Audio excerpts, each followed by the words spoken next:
watch the video of the meeting when he returns from vacation. Thanks, Julian. And just to kick things off, welcome to everybody. I see a number of folks from the community. I see some staff. So I'm Rob Savage, the alderman for Ward 7. I see, so John Pilley's with us. He's the developer for this site. I have Mr. Ryan, who is going to be the builder. Brian Adams, who is the city arborist, forester.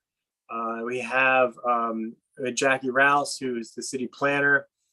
And I think that's all for and Julian, who's helping us run the meeting. But otherwise, so I set this meeting up because, just to give a little background, a couple of weeks ago, I guess, I was just contacted by one of the residents on Tyler Ave, just saying, "Oh, Rob, what's going on with this? They're starting to do some work out on this project site." And I think so. There were a couple people who just were not aware of this project. And as far as the history, some of this dates, as I've said, dates back to 2016. And so I think a number of the residents just I think some of the residents are newer. They moved in after that date. And I just think it's going to be helpful to make sure everybody is aware of what's going on, what's planned, and also to make sure some of the nearby communities, if they have any questions or concerns, that this is an opportunity for you to speak up. And so John, I actually have known John for probably about 15 years or so now. When I worked for the city as an inspector, it was always good working with you, John. So I'm glad this is one of your projects. As we mentioned earlier, you're having Dave Jones, who's going to be doing the site work. He's a very reputable contractor. Unlike some of the ones we've had work on city projects lately. So I'm glad to hear that Dave's working on this. And so I think that's about all. I think that's about all I need to say for background. This will get posted for people who have any questions. We're going to end it hopefully right around 7. I see Janice from Cedar Park, Cedar Ridge, and I'm going to make sure you have time. I know you need to leave at 6:30. But to start things off, I just want to turn things over to John Pilley and whoever you would have you'd like to give us a briefing on the development, give us a summary. That'd be great. Okay, thanks, Rob. John, before you start, Rob, we would appreciate it if you would provide us with a list of name and address and emails of everyone who's attending the meeting. So if there's follow-up information requested, we have the list of who to send it to. That's typical with community meetings, that we have a list of names, addresses, and emails. I can Greatly appreciated. Thank you. They're not seeing us. Okay, thanks. Julian, I'm going to try to get the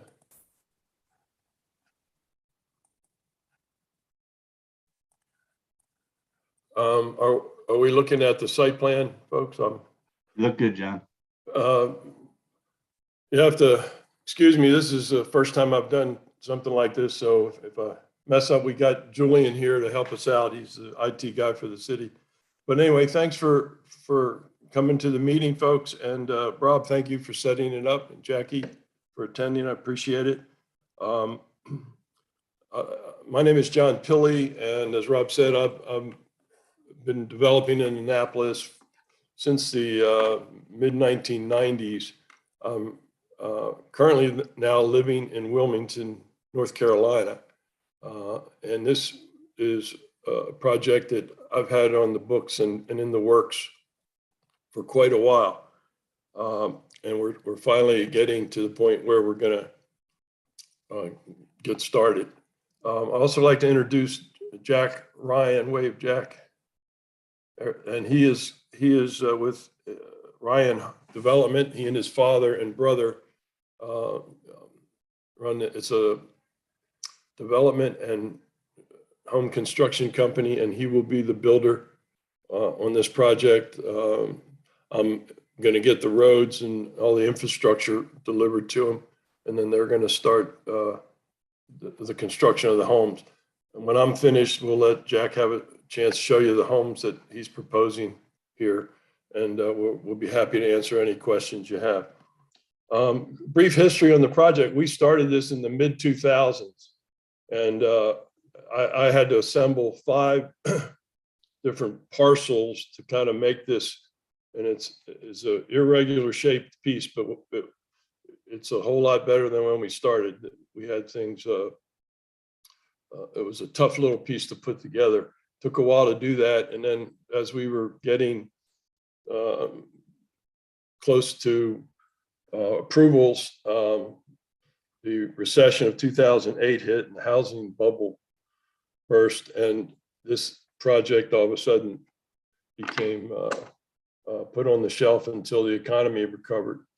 And in the mid 20 teens, we kind of resurrected it, and we had to revise some things, and we got it back in shape with the city.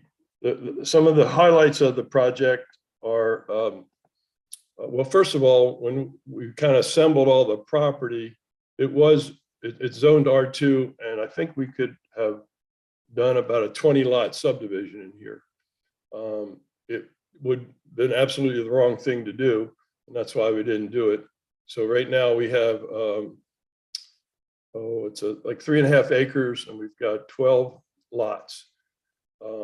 One of the lots that is, if you look at lot 11, just above lot 11, I'm sorry we don't have it labeled, is lot 12. And lot 12 is, it faces Tyler Avenue, and it's an MPDU house, which was one of the new requirements as we were going through subdivision process. It was one of the newer requirements, I think it was during Mayor Moyer's tenure. Is that right, Jackie? Yeah.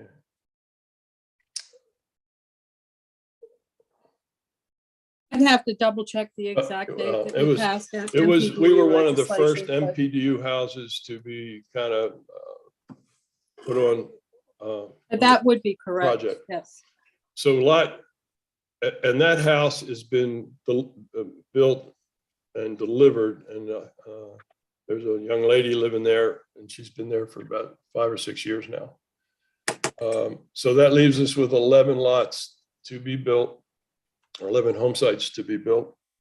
One of the other requirements we had to meet, if you are familiar with the lots here, if you look to the left, and I'm going to move this a little bit, the lots where lot 7, 7, 8, 9, and 11, those lots are like 500 feet deep. They're 50 feet wide, and you can see the parcel 759. They're just ridiculously laid out lots, and so the drainage area, if you look at the Griscom Way and you go to the left side of the page, that drainage area continues all the way up until Tyler becomes Hilltop. And as part of the development, the city required that we manage all the water that could possibly come down that drainage area. And that's why we have sometimes water in that area at certain times of the year. And the house on the far right, where it says Lot C, when that house got built, it kind of blocked the drainage. It used to flow to Bay Ridge, and the water kind of dams up there now. So anyway, long story short is we've got to provide storm drainage to account for all the water up on the drainage site. And that's one of the first things we're doing. And that's one of the reasons we've been a little bit delayed. We're waiting for the pipe for that storm drain. That'll be installed before we get in there and start doing any major clearing or grading. And so, yeah, and just as an aside, the cost of the storm drain in this project exceeds the water, sewer, and roads combined. I mean, it's a big number. It's not I mean, in most subdivision, it's a much smaller percent of the project, and this one, it is the biggest percent of the project. As far as the timeline, we're hoping to get the storm work done here this fall, storm drain work this fall, and then we'll come in and do some clearing and grading for the roads. And we're looking for a spring 23 timeframe when we can turn the lots over to Jack and his company to start construction of the homes. Let's see. So Jack, let's see. We're going to go to the, this is the same layout, but we now show the footprints and which model homes are going on which lots. So Jack, you wanna kind of give folks a. Sure. So, I mean, what we're looking to do in we're basically looking to split this up into almost 3 phases, but our first one would be the first floor in the corner there, which consists of 2 different style of homes, which we can scroll down and you can look at in a little bit, but they're going to consist of 2,300 to 2,800 square feet each, around 4 to 5 bedrooms with 3 to 4.5 baths in there. For most of these, we are looking to put in unfinished basements as well. I apologize for the background noise too. I have a puppy in the room who's chewing on a bone here. It's about 10 months and hasn't figured it out. But so on those, yeah, we're gonna start with the corner up there, the 2 Bs and the 2 Cs, and then move over to the 3 center and eventually finalize with the back 4 there, the 3 As and the C in the back. In these, I mean, they'll all be 2 stories with an unfinished basement, 4 to 5 bedrooms, a master on the first floor in a lot of these. And again, around 2,300 to 2,800 square feet. John, I don't know if you want to go into that second page down there, but that kind of goes into details on what each home will look like, a basic little layout for the homes that we're doing here. This one is, I believe, an A or It's an A. yeah. It is an A. Okay. Yeah. I can't see that bottom there. But yeah, so that's one of the homes we'll be doing. This is the smaller of the 3, but it'll be pretty similar to our B as well. And there's 4 different styles on there for the architecture, on the framing or on the actual outside, but we're going to be sticking with the traditional or the farmhouse on a lot of these. Those are just for future projects that we were working with another builder on. If you want to scroll down to the other 2, just to kind of give a quick layout of what they'll look like. Oh, sorry. There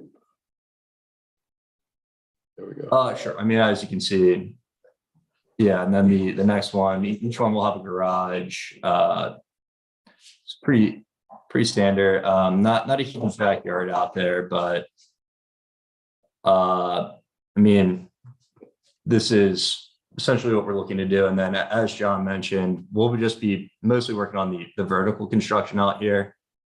The roads and everything will be put in by John. But yeah, just as a basic layout, this is what we're going to be building on the lots. John, could you bring up the site plan again and show the 2 points of egress are going to be on Tyler Ave and the stop signs, right? Correct. Yeah. Yeah, I know that was a question from, I apologize. Okay, here we go. Yeah, this would probably be the main street. I think we had to have 2 means for fire, and this is a PUD, and the lot, everything's clustered. You know, we've got all the open space, and the homes are, you know, tightly configured here. And the road, one of the features of this was that the road is more narrow than normal. We were, and the planning commission and board of appeals, they love this concept.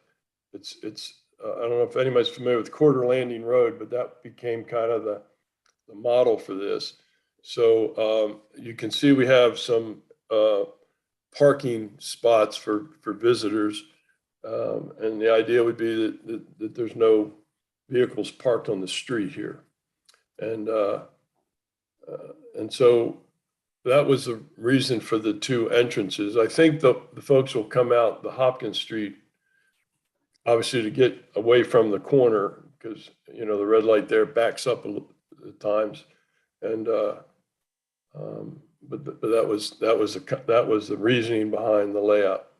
Okay. And John, I wanted to, so to the south is Cedar Ridge community, and I want to make sure that Janice Merkusik, she's a representative from the community association. They actually have their annual meeting, I think, tonight. So yeah, I saw that. That's make sure. Yeah, so I want to make sure, Janice, if you're there, would you have any questions or concerns you'd like to speak to now? Hi, well, thank you very much. And thank you very much for having this meeting and sharing the plans and the thoughts with us. My concern, obviously, from my community's perspective, is going to be on the open space lot that's going to back into our property, which I think it's a little small on my screen, but I think that's right south of lot 9. Concerned Correct. about that, and also some questions regarding trees and clearing, and how much of that open space will be left forested and how much of that will be cleared. I do appreciate you explaining some of the stormwater management. I think that's probably going to impact our neighbors on Bethany Court a lot more than it's going to impact us.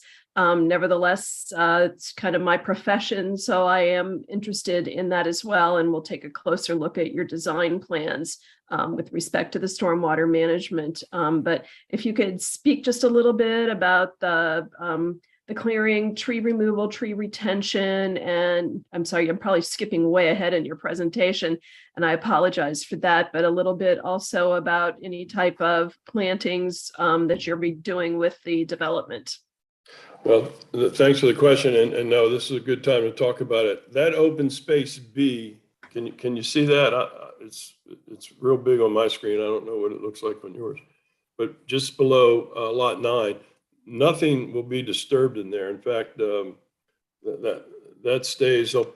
You know, obviously the construction of the house will be disturbed, but that area, nothing back there will be disturbed, and there will be additional trees planted there. I off the top of my head, I can't tell you what they are, but there is a very robust landscape plan here with reforestation, and then with all the something I failed to mention is that there's a whole lot of storm drain devices here and stormwater management devices.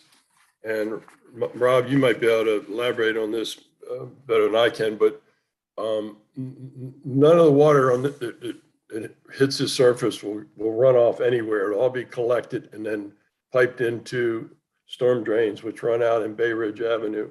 As I mentioned, the water from the uphill grade going towards Hilltop, that'll be collected and then piped directly into the Bay Ridge stormwater system. Everything that comes off the rooftops or any impervious surface that we create will go through some stormwater management devices. And there'll be 5 dry wells. On every house has got its basically a little different treatment depending on what the soil conditions are there. And so the dry wells, there are 5 dry wells, there are 9 rain gardens, there's 7 microbiome devices, there are 3 submerged gravel wetlands, and 7 urban rain gardens. And it's too much to try to explain and show you in a presentation like this, but these plans have been gone over and over for several times, several revisions. As the years progressed, we've had to kind of keep up with what's going on. And that was the number one issue in getting this approved, was you got to manage all the stormwater. Totally understand that, and I appreciate that. John. Truly, I do. My understanding is there's going to be some of these devices, the dry wells, the rain gardens, probably the microbial retentions that might be on some of these lots, so they would be conveyed as part of the property. And I'm wondering if there's any information that goes to the property owners on how to maintain those in the future, or if, I don't know, maybe that's something the city wants to look into. I know that I work for Anne Arundel County, and the county's started to grapple with that, because in our history with these distributed devices across lots, after about 2 years, the people think, well, it's looking kind of messy and we don't really want that anymore. Or that they sell the house and the new owner doesn't realize what it is. So that's kind of a long-term thing for y'all to look at and think about how you're going to deal with that. I know that was in the HOA documents, that was, it's been a while, and I need to dust those off, because when we hand this off to the Ryan Development, that's something that everybody needs to be aware of. There are some devices that are community devices, which will be maintained by the community, and there'll be some that are individual devices, and those would be maintained by the lot owners. And I mean, it's kind of hard to explain it all, but it's pretty clear when you see the drawings how that lays out. Yeah, so John, if I step in here, so very good questions, Janice. And unfortunately, nobody from Public Works was able to join us this evening, but I'm still waiting to hear back from them as far as a couple questions I had, as far as what percentage of their property, stormwater they're going to be treating on site. We did raise the standards for the city, but I'm not sure which, if they're using the new standards or the older. So I'll find out and get back to you about that. Regarding the stormwater management plan, just looking at the site development plan, it appears that there's a larger facility on the east side of the site. Right. And then it looks like some of the private road driveways, the parking, and then the roads leading to some of the houses that looks like are going to be permeable pavers. So that also, though, is something that's going to need to be, as you well know, need to be maintained. And so that's something I'll bring up with Public Works as well, because I think it's got to be some kind of partnership with John and the future owners about how is this going to get maintained. So it's fortunate we did beef up the city's stormwater program, so they'll be having 3 new staff persons dealing with stormwater. So hopefully they'll have the capacity to do so. I know there was a comment about the drainage, and if I had a site plan that had topography, it would be a little clearer. But if you look at Bethany Court, the dotted rectangle, it's kind of in the center of the page, one close to the project. That's a row of townhomes there, and that's roughly at about elevation 32.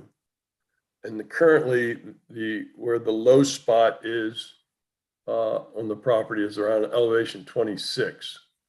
So it's a good, and it's maybe 100 feet. You got 6 feet of elevation change. So there's no way any water that's in the area where lots 4, 5, and 6, that area is kind of the low spot. During construction, we'll be collecting that water, moving it over to the open space. So that the concerns for runoff towards Bethany Court, I think we're in really good shape there. Brian Adams, can you speak to some of the questions regarding the trees in the forest you summarize some of that for us? Yeah, sure. I looked at the forest conservation worksheet today. Tom Smith and I visited the site a couple weeks ago. There's been some minor changes. Some of the trees obviously have grown larger in diameter. We also found that some of the larger, older trees have now died since this was done. So sort of changes in both directions, but we didn't really see a big change in the composition or the site conditions. What was forest is still forest. What wasn't is not.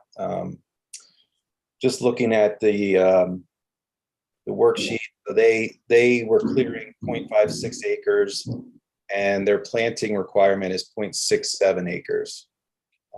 They're retaining 0.3 acres in easement, which is the open space down at the bottom of the page that backs up to Cedar Park. That'll be retained and supplemented with additional trees, as John mentioned. Their proposed mitigation actually exceeds what is required on the worksheet. They have a total of 44 large canopy trees going in on the site, and some smaller ones as well. I think that kind of covers. Okay. Well, thank you. That's good to hear. So even though, as Jackie Rouse has pointed out, this type of development, unfortunately, was excluded from some of the new laws, the forest conservation laws that got passed. But it sounds like you're at least going to be. Does that mean they're having a net increase in the end, Brian, or for canopy? Yeah, it does. Yeah, it does. It works out that that they're going to be planting more than was cleared. Okay, well, that's good. I didn't realize that. All right, so let's open it up to the other. Unless John, did you have anything else you wanted? No, I think that's good. I'm glad Brian's here to explain that. He did a lot better job than I could do on that. So yeah, we're Jack, is Joanna here? I'm here. Okay. I forgot to introduce Joanna Dalton, and she's a realtor with Coldwell Banker, and she'll be working with Jack. So if there's any questions about, the homes and the prices and the marketing and those things, she's here to talk about that. So yeah, I think we can open it up to questions. Rob, thank you. Great. Yeah. So I guess we'll just. I think there's a raise hand. It's been a while since I used this raise hand function in Zoom. So if people could just use that digital raise hand, Julian will make sure that you can get called on to speak. So I know in particular, if we have any residents from Bethany Court who may have any questions. Yeah, I don't know their name, but this is owner, a lovely couple here. If you want to unmute yourself. Hang on, let's do this. Let's see, you just got a little notification to unmute. There you are. Yeah, you muted yourself back. All right, one more time.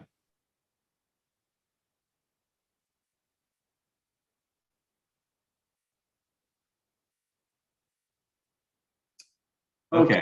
Can you hear us? There you are. Now. Okay. We live in 918 Bethany Court, and we're probably, our row of homes is probably the most impacted, our row and the row closest to Bay Ridge Avenue. So one of our main concerns is the privacy issue, and both during construction and after construction. So if someone can address that, will there be a fence up during construction? The land was previously cleared, I think twice, John Pilley, I think twice it was cleared. And people they cut the corner. They're walking down Tyler Avenue and they cut the corner to go to Bay Ridge. It's a natural thing they want to do. I mean, everybody does it, but we would like something up there during construction as well as something permanent after construction. So if someone can talk about that. Well, Due to the undergrowth, we never had people cutting across that property. right, your property's fenced in the back, correct, in your courtyards? Our own fence, yes. Yeah. Privacy fences yeah. are at most of the units. Right. But it does not go to the property line. Yeah, I just don't see, I know I saw an email from you asking for an 8-foot fence around the property, and I don't think that's the right thing to do here.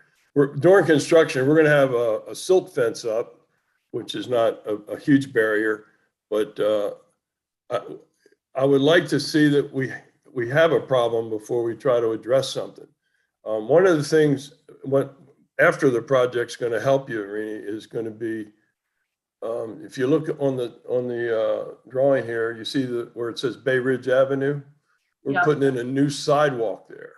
So I think when people,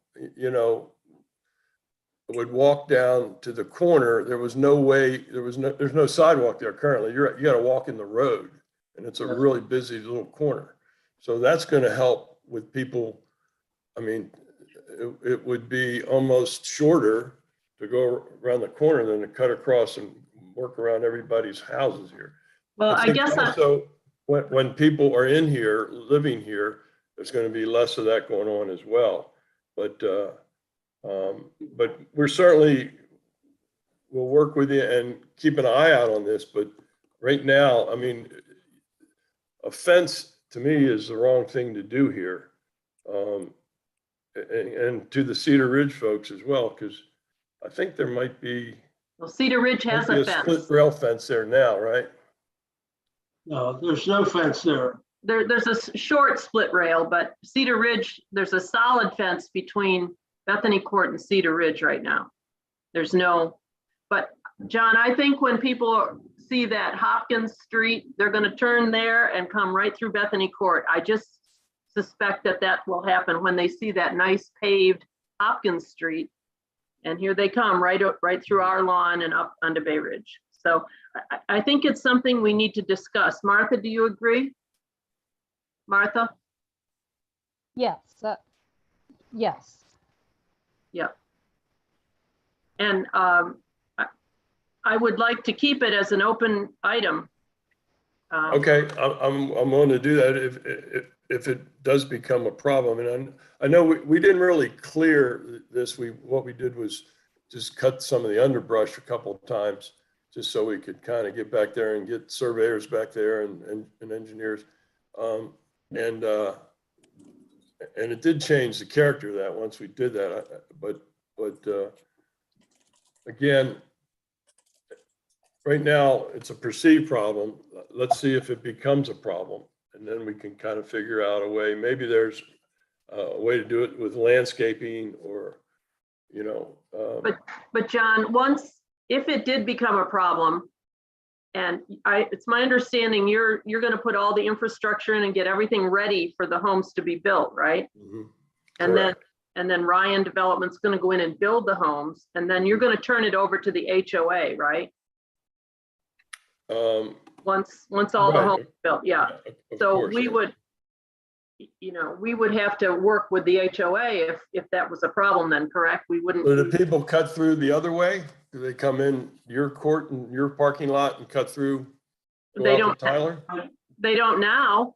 Not now when it's underbrush. There's There's a lot of underbrush and there's a fence. Yeah, nobody goes back there now, nobody. Oh, yeah, it's. We can hardly see Tyler Avenue from our back Mhm. door, yeah. But once this is all looking pretty and like a neighborhood and a community, they're gonna assume that those streets are public, and they are, right? Those will be public streets, right? Yes. Hopkins and Griscom, Correct. yeah. Well, Yeah. and they may, if you look, where Kermit's house is? Yes, right here, yeah. yes. So there's a little walkway there. When people come in, Right. so that's a, although that's private, I don't know how that'll be handled. I mean, it's, So, but John, Brian and Jackie, are there and John, I guess, are there, to address their concern, could you look at maybe, I like the landscaping idea. It doesn't necessarily need to be a fence. The goal we're trying to accomplish, it sounds like, would be to eliminate cut throughs. But there are certain vegetation shrubs such as boxwoods or small shrubs you could put up there to actually block foot traffic or deter foot traffic in a green manner, which I think would help to potentially enhance the rest of the site. So is that something that could be looked at, maybe made as a contingency of some kind? Yeah, I mean, I think so. I mean, I think that's something to consider. But I mean, if you look at that long border between the townhouses and lot 7 and 9, I mean, I'd hate to see anything there. It's a nice wide open spot there. Doesn't make any sense to put fences up there. Can you show where the area that you're talking about for cut throughs, is that along the parking areas on Griscom Way? Yeah. Yes, like Hopkins Street off of Tyler onto Hopkins and then right through we have a large lawn here, as you know, that belongs to Bethany Court at the end of our houses. And they just come right through and cut up the middle to Bay Ridge Avenue. I mean, we've seen it happen when it was cleared back there. Yes. And they cut right across the front of the house. They don't go out into the open space and then down. They just walk right across the front yard.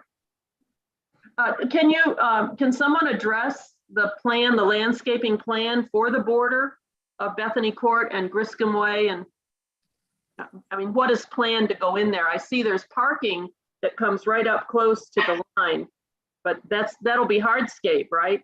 With will there be landscaping in there or trees? Or In the islands between the parking, right? The 3 islands, there's landscaping in there. They're actually, those are one of the stormwater devices right there occur there, picking up the street water. Yeah, So, I just looked at the landscape. So there are microbi-retention between those, and then there's canopy trees. There's 3 of them. There's 2 on the end and 1 in the middle. Right. And I believe that Alderman Savage posted the complete set of development plans on your blog, Rob, that has all of the landscape plans, et cetera. I think so. They're available for everybody who's attending the meeting to look at afterwards too.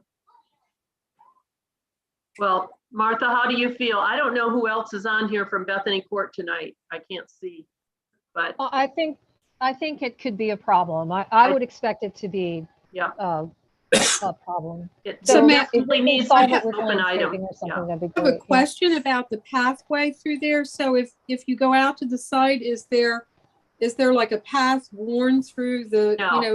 if you have a path that's used repeatedly by people as a cut through, at some point, we've seen this in other areas of the city, it actually becomes worn into it so that it's easily identified. Is there currently a pathway there that's been worn? There's no public or personal pathway. The only pathway are the tracks that the deer make. Oh, okay. I'm just trying to visualize what the pathway that you refer to looks like. There is none. No, there is none. Okay. Because it's Thank so you. overgrown and nobody wants to go back there. I think they're just trying to anticipate. Well, let's keep this on our list.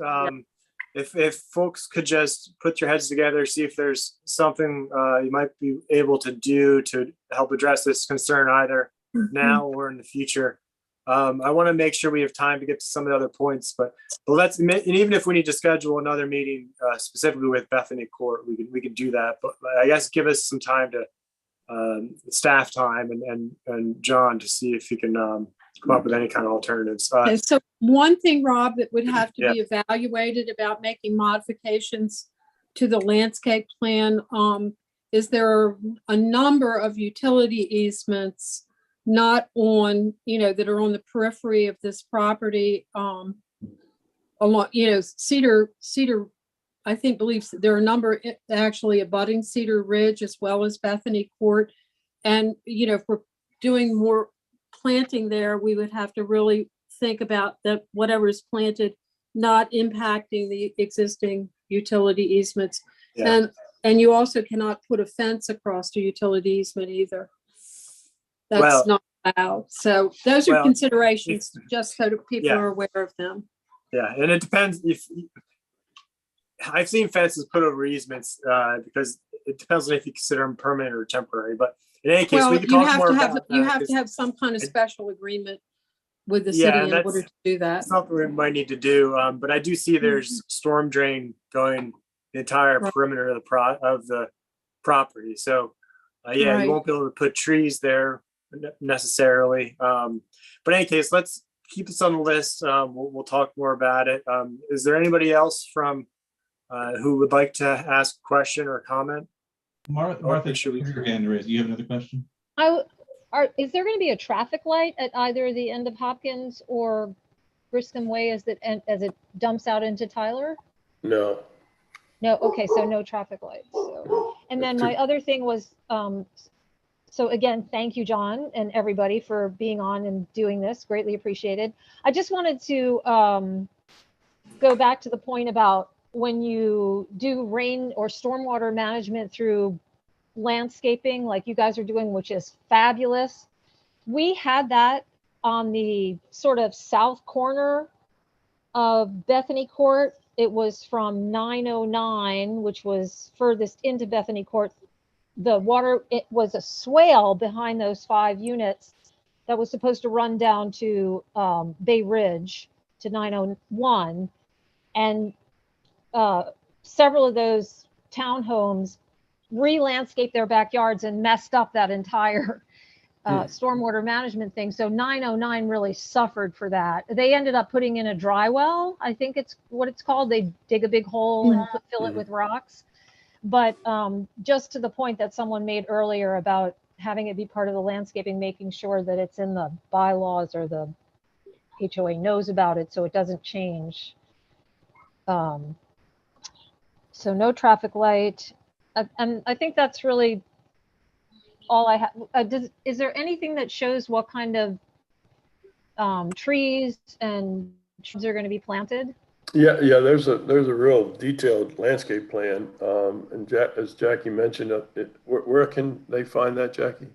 But actually, Alderman Savage has posted Yeah. that on his Okay. blog. Okay, great. It's about Yes. 20 pages of drawings. A lot of them are roads and storm drains, but there's 3 or 4 solid pages of landscape. And that's probably the easiest place for everyone who's present to access the drawings. I'm sure you all have access to his blog and they can share it with your neighbors also. Okay. And then I know this sounds like a silly question, but I'm curious how builders, when they start these kind of projects, deal with the wildlife, because there's a pretty big herd of deer. And I'm just wondering if they just get pushed out and end up to be a road hazard, or how does that work? Well, I think, we're going to have some pretty serious equipment in there, clearing. We're going to be doing this in phases, Martha. Right. Initially, like where the lots 1, 2, 3, and 10, that whole thing won't be cleared. I mean, obviously, we're going to take down the old house. We've got to put this new private road in. But So they just get run to someplace else? well, yeah, I mean, I think if you go up towards, there's huge backyards.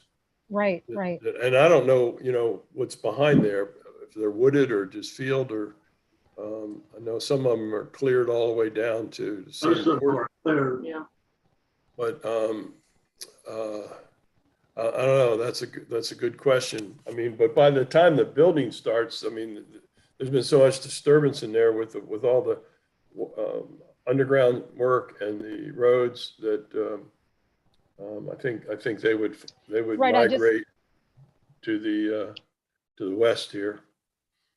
So I would also suggest that if you feel there's a deer population there that's Go going to be ahead. negatively impacted, you might contact DNR because they may have a deer relocation program. The deer situation throughout Anne Arundel County in the state of Maryland is, I believe, something that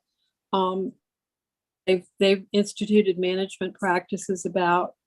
So, if you feel I they're in, think that I just feel like that group of deer runs all the way up goes all the way up Tyler into Hilltop and possibly even as far as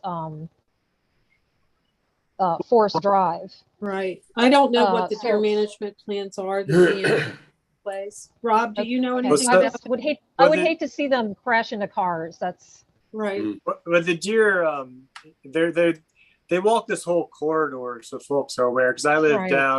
down stream of this, so to speak, further down Back Creek, and they walk behind my house all the way down to from Back Creek Park, Ellen Moyer Park, all the way up. They follow the water's edge all the way up past the crossover Bay Ridge through this property, but they kind of connect up with Truxton Park. So I guess Okay. the one question would be, I mean, that also speaks to maybe putting shrubs instead of an 8-foot fence so the wildlife can still get through here.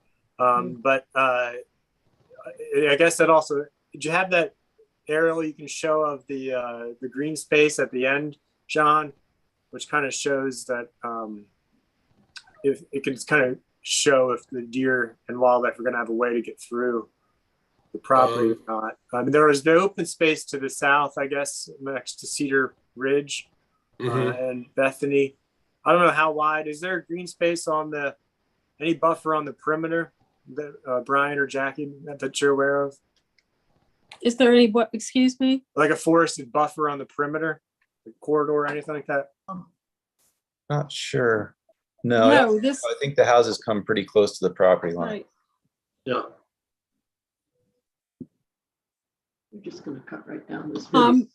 But going back to the deer for a second, I'm on the DNR website right now, and they actually have a deer project where they Okay. manage native white-tailed deer and exotic silka deer. I don't know if I said that correctly. right. So there is a resource through DNR for, that you can, if the community is concerned about that, be a good avenue to explore. They Okay. have a whole plan that they reference on their website. They have the 2020-2034 Maryland White-tailed Deer Management Plan. So it's pretty obvious that they have taken this whole topic of deer management very seriously.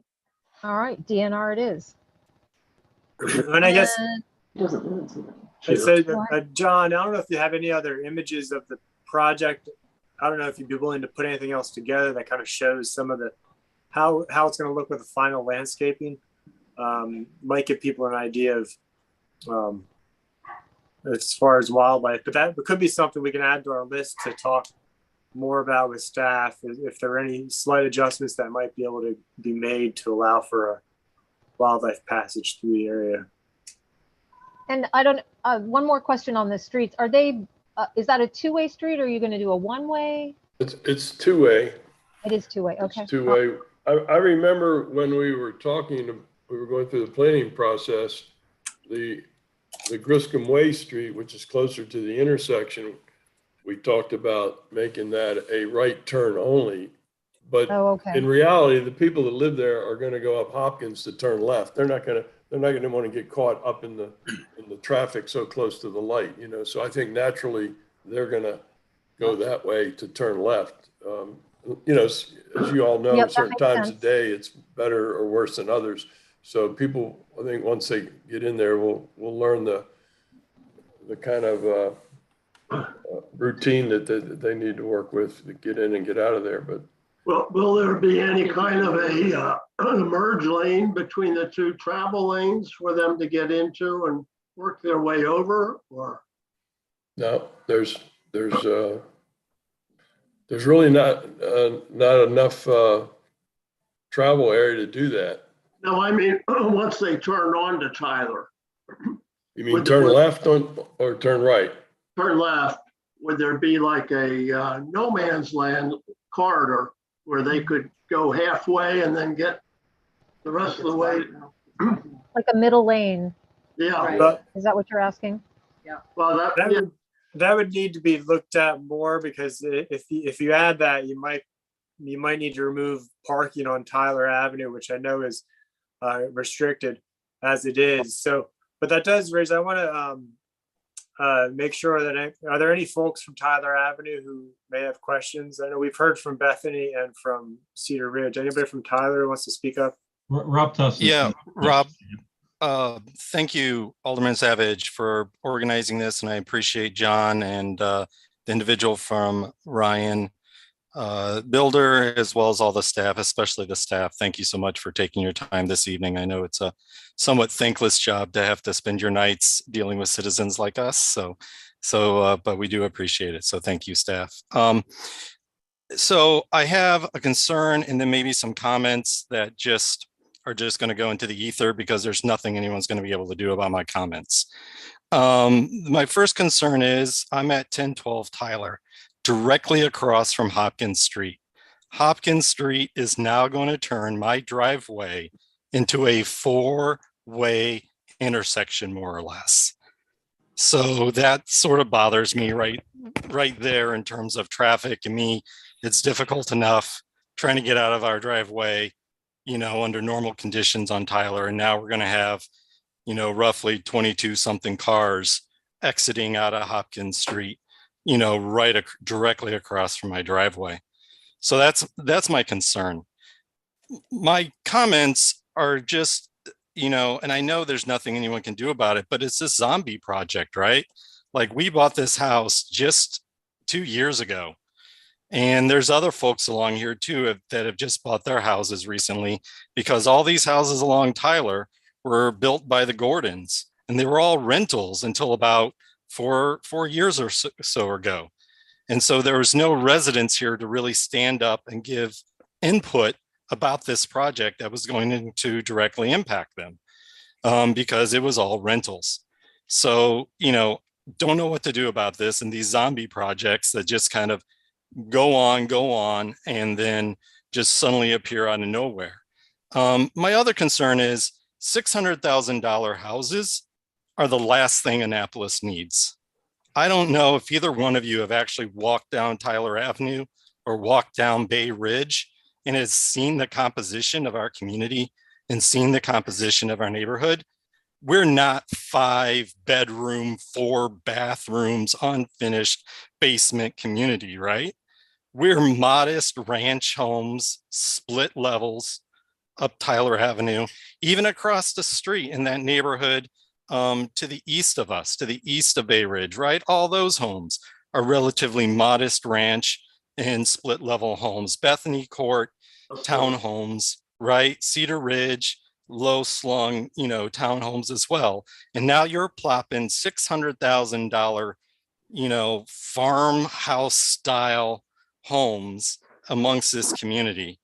Not to mention, we need more affordable houses in Annapolis, not more $600,000 houses in Annapolis. I know there's nothing, you feel free to ignore those last points, because I know there's nothing anyone can do about that. We can't force you to build affordable housing, and nothing but affordable housing. I understand that. But, this project is way out of character for the community. And so I'll just leave it at that. But if you could please address my concern about Griscom now becoming, or Hopkins Street now making my driveway a 4-way intersection, I would appreciate that. thank you for your comments. I'm not sure what to say about that. We got 11 homes in here. The MPDU house is directly across from you, then I presume 1001, the blue 2-story house. They have the same issue, I guess. All the folks along Tyler Avenue have the same issue. But they're going to sit. Because a lot of folks have to back out onto Tyler Avenue. Like a level. Correct? Yeah. So at least our folks are not backing out onto Tyler Avenue. And we have two ways to go. So if you're turning right, you probably go out again, depends on the time of day. I don't know what could be done to help your situation, Rob, but Can you put up, I mean, like you go to the mall or whatever, you see signs that say traffic coming this way has priority or whatever, right? You see that frequently at different intersections. Is there any way that you could put up a sign that says the guy who lives across the street has priority, when he's backing out of his driveway or whatever? So I think Yeah, any and my partner Laura, right. she, both of us, it's not just me, but it's two of us that are going to be trying to get out there. So I think if you have requests for additional signage on Tyler Avenue, that would have to be vetted through the Department of Public Works. They kind of are in charge of what signage gets posted on roads throughout the city of Annapolis. And we would be happy, to explore that. If you want to send an email, with your concerns, we can forward that to the Department of Public Works, and see, what kind of response they would have to that. But as Alderman Savage said earlier, Tyler Avenue also, there's, making other changes on Tyler Avenue to that impacts houses along Tyler Avenue. For example, it would have to be looked at in a more holistic way. The street system for Griscom was designed, and it was actually vetted by much of what was done with there is in response to the fire department concerns, that they had to have 2 points of access. The fire department finds it unacceptable to have projects that have only one means of egress and like older projects like Bethany and Cedar Ridge Court, that's just not considered acceptable design from their point of view. So that was the reason that there's the double, there are two streets for a project that is this small. That was mandated by the fire department in terms of the design. So, and Public Works had input to that. There was also where the streets was also mandated by the Department of Public Works in terms of access to the community and getting those as far away as possible from the Tyler Avenue intersection. There were other concepts that were looked at. There was, and this was what those review comments led to. So it's, everybody has a little bit of input into how things happen in project design. But I think the point that John made, that we only have 11 homes here. This is not, there could have been 27 homes in this community. I mean, if it had been developed to maximum density, and so it is a very small number of homes here. And I understand your concerns about, potential impact, on existing homes, but this is an approved project. I know recently people have characterized this as having gone through some loophole system, but everything that, there is actually, this is a project that was approved, and the city council in their infinite wisdom, created a process during both after the recession in 2008 and during the pandemic, where they suspended all the timelines on permit and project approvals, the ones going back to, after the 2008 recession went on for years. And that was not a decision that was made by city staff. That was made by the city council. So, maybe in the future, there needs to be more thought given to this whole process where timelines on projects and permits get suspended, and how that impacts people who live in the city. Jack. I appreciate that. Part of this is so part of it is previous councils, but I don't want to throw the council under the bus being on the council either, because there were certain decision points by staff to keep extending these old permits. But like you said, Mr. Tufts, there's not much, there's not much we could do moving forward. But like you said, I share your concerns about affordable housing. But to I think the point that Jackie was kind of trying to make is that it is a trade-off. If you push for affordable housing, you're going to get greater density, which speaks to some of the traffic concerns. But at this point, it's really, and that's where the frustrating part is. We have made probably close to over half a dozen changes to the moderately priced dwelling unit code over the past 10 years alone. And so, but I think a lot of that obviously this development predates that, unfortunately. But we have what we have, and I think we're trying to move forward at this point. And so, and I think you acknowledged that, Mr. Tufts. And as far as the traffic concern, I think we do need to talk a bit more about that. And I'll put that on the list as well, because maybe there are things we can look at as far as signage. The one question I have for you, because it's hard to tell from these plans, is do you know if there's a driveway directly across from the Griscom Way entrance that would have the same problem as you? I don't believe there is, because you have that power distribution area there. It's mostly. Yeah, Rob, you no, could there's, probably yeah. speak to that, right? Yeah, Because there's no, as far as I know, there's no driveway there. The only other house there, their driveway is down a little bit from that. So Yeah, they're on the corner. Um, There's a house on the corner, and then there's that. Well, the reason I bring that up is because maybe we can look at if it would be wiser to make this a one-way, to make Hopkins Street one way, where everybody would exit off of Griscom. Because we have had a problem in Eastport. What's the name of the street? Right across from Eastport Terrace, where people were pulling out of that parking lot repeatedly and running into the house across the street. And so with improvements over there, we actually had them relocate the entrance, the egress for that parking lot. So I'd hate to see something similar happen with your property, Mr. Tufts. So yeah, that's something I could certainly bring back and see if that's possible to change. I'll have to talk with Rob, can I comment on that, Rob, please? Oh yeah, of course, John. Yeah. I mean, trust me, this was all discussed. If you make this one way, which seemed like a good idea, if you come in Hopkins Street, then you got to go out so close to the intersection, at times it'd be impossible to get out of there. If you come the other way, someone coming down Bay Ridge, turning right on Tyler, and then trying to get the left into here would jam up traffic at the intersection. So I think that, the traffic study showed that even though at first glance, the one way sounds like the solution, it ends up with creating some other problems.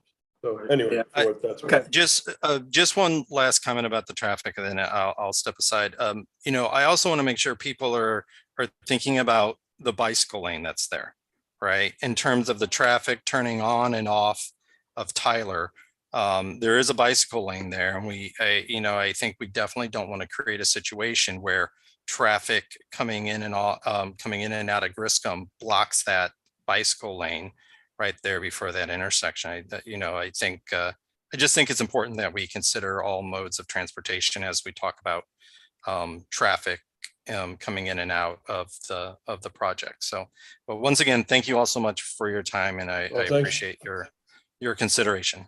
Thanks for your comments. They're well thought out. Are there any other comments from the public? Anastasia has one as well here. I have a brief questions. Was there any consideration given to a no left turn on whatever you're calling that's access point closest to Bay Ridge Avenue? Yeah, I mentioned that earlier. That was a consideration, and that makes some sense. But I think just out of habit, these folks are going to want to go out Hopkins Street just to get away from the intersection. If they're turning left, I think they'll naturally want to do that. But I mean, it's also the visiting delivery trucks and other visitors they're the ones that really jam up traffic frequently when there's a oddball situation of like Mhm. this. I'd be open to that if the traffic folks think that's a better solution. I mean, it wouldn't hurt. I mean, you still could do the right, you could come in, you could do the right turn. I think, again, the left turn, people are going to get as far away from that intersection as they can to make that left turn. But I mean, that's a good question. So, Rob. What are the widths of the street? Ma'am? What are the widths of the I street? believe they're 22 feet. So there's two-way lanes, but no parking lanes. That's why there are a couple things we consider. First of all, you get two-car garage. All the parking pads are at least, I believe, 20 feet, which accommodate a car, and it doesn't hang into the sidewalk. That was a consideration. And then we have what, 3, 6, 9, 12, 15 additional parking spaces, which take the place of your street parking. And what are there appear to be, are there undeveloped lots on Tyler and one over on Bay Ridge? They have a lot of script on their little rectangles. Okay, so the history of this property is that a man named Gregory Scaretti bought this property from the Griscom family when Mayor Griscom died, and he owned all of the property, including those lots with the script on them. It was all one big piece of property. And over time, he started selling off. There were some issues there with keeping the property for him and paying, and he started subdividing off pieces of it and selling them off, which is unfortunate because it would have been a better subdivision at this point in time when, had all of that property remained intact. And as Mr. Pilley pointed out earlier, the lot that was built on Bay Ridge, because of the way that house was built, it actually blocked a lot of the drainage that was coming off of Tyler, and it created multiple problems. But that's why those properties are not part of the subdivision. They were subdivided off by a prior owner. Right, so they're developed and have houses and driveways on them, Jackie? Yes, they do.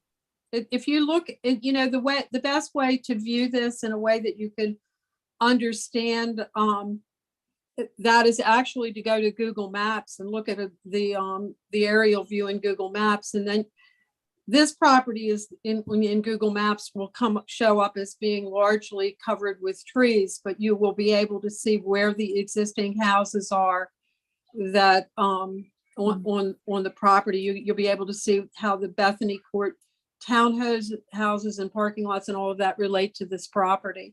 And it's sometimes helpful from a layperson to look at that in conjunction with looking at the proposed plans, because I think it's easier for people then to understand what's going on. Just a suggestion there. Thank you, Jackie. And one last question. Again, what are the market prices for the homes, the range, and what will be the price of the MPDU unit? MPDU has been sold. Yeah. The MPDU was developed back in 2016. It was actually an existing house on the property that we persuaded Mr. Pilley to save that house and renovate it and make it his MPDU. And he did that, and that went through the whole MPDU process. And it was sold, as he said earlier in the meeting, I believe someone who's lived there for maybe 5 years. But if we have all the records on that also. So, and I don't know how much that sold for. I can look it up and share that with you if you can tell me what the address is, John, for the It's MPDU. 1001 Tyler Avenue. Right. If I can historic? address something real quickly, and Mr. Tufts, if he's still there, that MPDU house, that was part of we renovated that because it was in character with the streetscape. The rest of the homes, as he mentioned, seems to be out of character for the neighborhood, but this becomes its own little enclave. The only homes you'll see are the ones that are on the corners here, and there's a lot of mature landscaping there already behind that stone wall. So even though you could argue these aren't in character with the rest of the neighborhood, it creates its own little enclave there. And I think that was part of the decision process, is that we could do something here that was a little bigger than the surrounding homes versus building more smaller homes. Was that a good decision or not? I don't know. We'll find out, but that was the thought process. So there was thought put into what we're doing there, is what I'm trying to say. Thank you, John. Anything else from the community before we wrap this up?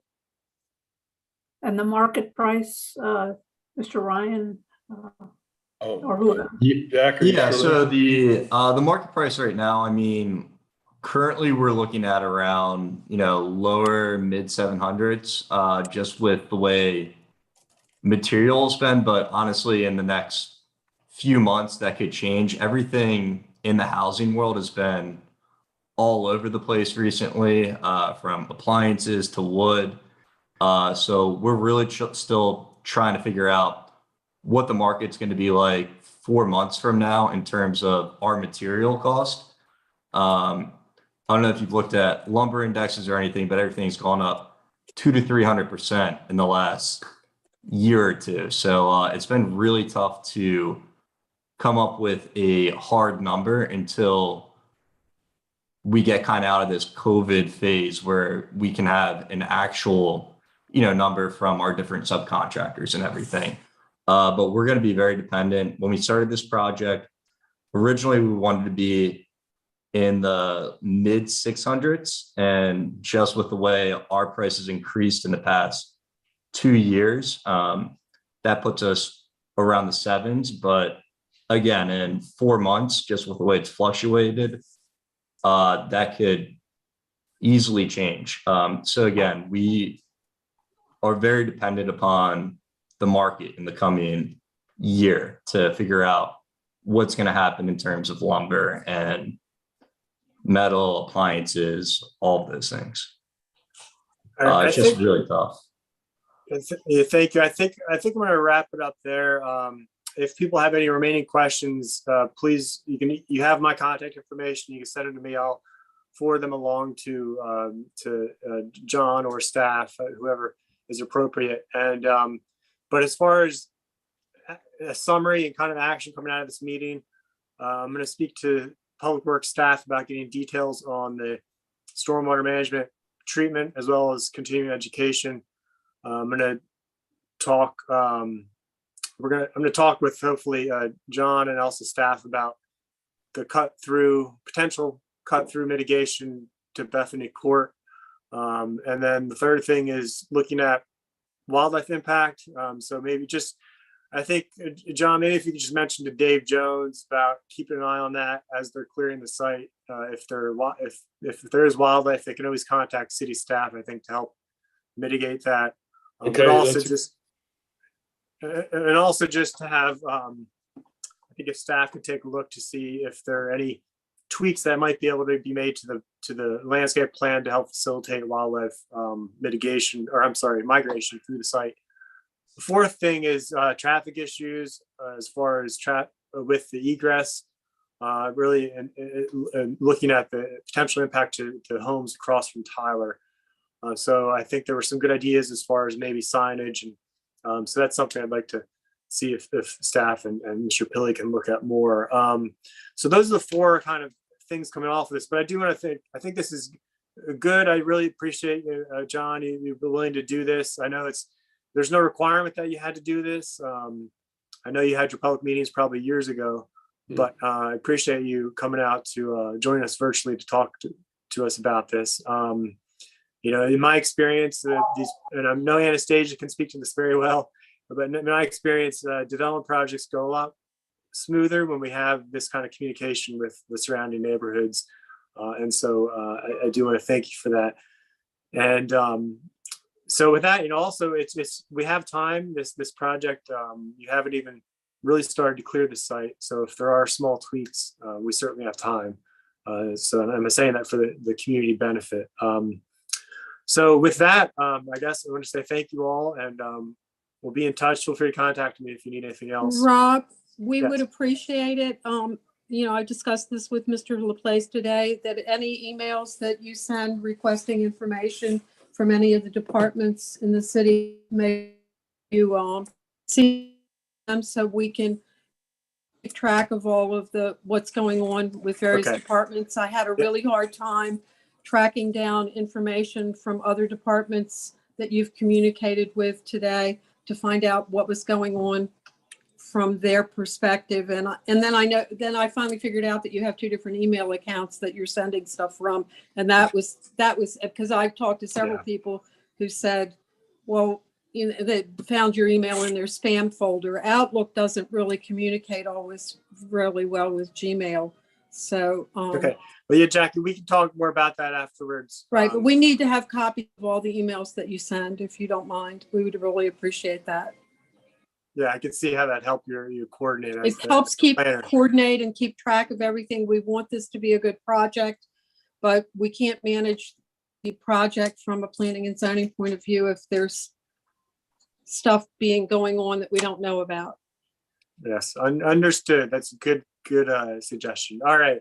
Thank you. Thank you, Thank you, everybody, everybody. for your time. Appreciate Very you.